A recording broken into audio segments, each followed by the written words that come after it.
Cooking ಚಾನೆಲ್ಗೆ ಸ್ವಾಗತ. ಮತ್ತೊಂದು ಈಗ ಹೊಸ ರೆಸಿಪಿಯೊಂದಿಗೆ ಬಂದಿದ್ದೇನೆ. ಒಂದು ಮುದ್ದೆಗೆ ಒಳ್ಳೆ ಕಾಯಿಗೊಜ್ಜು ತುಂಬಾ ಚೆನ್ನಾಗಿರುತ್ತೆ. ಯಾರಾದರೂ ಮನೆಗೆ ಬಂದರೆ ಬೇಗ ಏನಪ್ಪ ಸಾಂಬಾರು ಮಾಡಬೇಕು ಅಂತ ತಲೆ ಕೆಡಿಸ್ಕೊಳ್ಳೋ ಬದಲು ಒಂದು ಗೊಜ್ಜು ಮಾಡಿಕೊಂಡು ರೈಸಿಗೂ ಚೆನ್ನಾಗಿರುತ್ತೆ, ಮುದ್ದೆಗೂ ಚೆನ್ನಾಗಿರುತ್ತೆ. ಅದಕ್ಕೆ ಬೇಕಾಗುವ ಸಾಮಗ್ರಿಗಳು: ಸ್ವಲ್ಪ ಒಂದು ಬಟ್ಲು ಕಾಯಿ ತುರಿ, ಒಂದು 2 ಟೊಮೊಟೊ, ಒಗ್ಗರಣೆಗೆ ಈರುಳ್ಳಿ, ಮತ್ತೊಂದು ಟೊಮೊಟೊ, ಸಾಸಿವೆ, ಕರಿಬೇವು, ಬೆಳ್ಳುಳ್ಳಿ, ಕೊತ್ತಂಬರಿ ಸೊಪ್ಪು. ಕಾಯಿಗೊಜ್ಜಿಗೆ ಒಂದು ಸ್ವಲ್ಪ ರುಬ್ಕೋಬೇಕು. ಅದಕ್ಕೆ 1-2 ಜೀರಿಗೆ, ಒಂದು 1/2 ಟೀ ಸ್ಪೂನು ಧನಿಯಾ, 1-2 ಗಡ್ಡೆ ಬೆಳ್ಳುಳ್ಳಿ, ಕಾಯಿ ತುರಿ, ಒಂದು ಟೊಮೊಟೊ, 1 ಸ್ಪೂನ್ ಸಾಂಬಾರು ಪುಡಿ,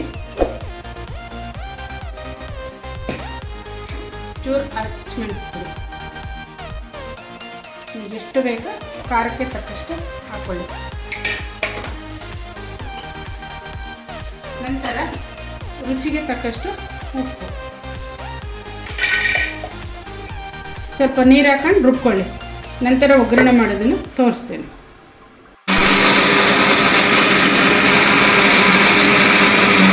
ನಂತರ ಒಂದು ಕಡಾಯಿ ಇಟ್ಕೊಂಡು ಒಗ್ಗರಣೆಗೆ 1 ಸ್ಪೂನ್ ಎಣ್ಣೆ,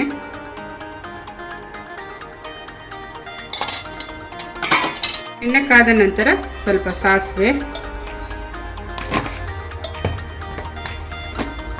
1/4 ಟೀ ಸ್ಪೂನ್ ಜೀರಿಗೆ, ಒಂದು ಒಗ್ಗರಣೆಗೆ 1 ಮೆಣಸು, ಒಣಮೆಣಸು, ಕರಿಬೇವು,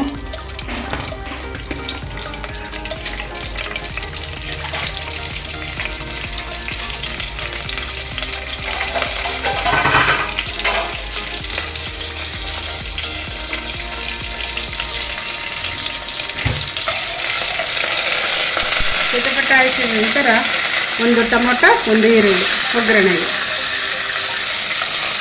ಚೆನ್ನಾಗಿ ಫ್ರೈ ಆದಮೇಲೆ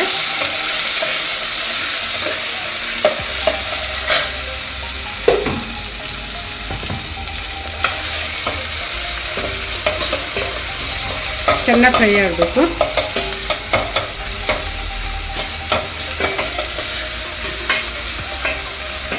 ಇದು ರೈಸಿಗೂ ಚೆನ್ನಾಗಿರುತ್ತೆ, ಬಿಸಿ ಮುದ್ದೆಗೂ ಗೊಜ್ಜು ತುಂಬಾ ಚೆನ್ನಾಗಿರುತ್ತೆ.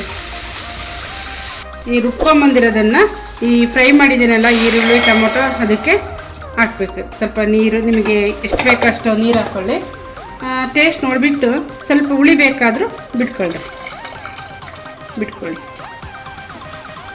ತುಂಬಾ ಚೆನ್ನಾಗಿರುತ್ತೆ. ಬ್ಯಾಚುಲರ್ಸರಿಗೆ ಅವ್ರಿಗೆಲ್ಲ ರೈಸಿಗೆ ತುಂಬ ಚೆನ್ನಾಗಿರುತ್ತೆ ಈ ಒಂದು ಗೊಜ್ಜು. ಈ ಗೊಜ್ಜನ್ನು ಇನ್ಸ್ಟಂಟಾಗಿ ಬೇಗನೆ ಮಾಡ್ಕೋಬೋದು. ಏನಪ್ಪ ತರಕಾರಿ ಇಲ್ಲ ಅಂತ ಟೈಮಲ್ಲಿ ಏನು ಮಾಡೋದು ಅಂತ ಯೋಚನೆ ಮಾಡೋಕ್ಕೆ ಕೂದಿರೋದು ಬದಲು ಈ ಥರ ಗೊಜ್ಜು ಮಾಡ್ಕೋಬೋದು. ನಂತರ ಚೂರು ಕೊತ್ತಂಬರಿ ಸೊಪ್ಪು ಮೇಲೆ ಉದುರಿಸಿ ಒಂದು ಕುದಿ ಬಂದ ತಕ್ಷಣ ಆಫ್ ಮಾಡಿಬಿಡಿ. ಗೊಜ್ಜು ರೆಡಿ ರೈಸಿಗೆ. ತುಂಬಾ ಚೆನ್ನಾಗಿರುತ್ತೆ. ಈ ಗೊಜ್ಜು ನಿಮ್ಗೆ ಇಷ್ಟ ಆದಲ್ಲಿ ಲೈಕ್ ಮಾಡಿ, ಶೇರ್ ಮಾಡಿ, ಕಮೆಂಟ್ ಮಾಡಿ. ಇದೇ ಥರ ಲೈಕ್ಸ್ ಕೊಡ್ತಾ ಇದ್ದರೆ ಒಳ್ಳೊಳ್ಳೆ ರೆಸಿಪಿಗಳನ್ನು ತೋರಿಸ್ತಾ ಇರ್ತೀನಿ. ವಂದನೆಗಳು.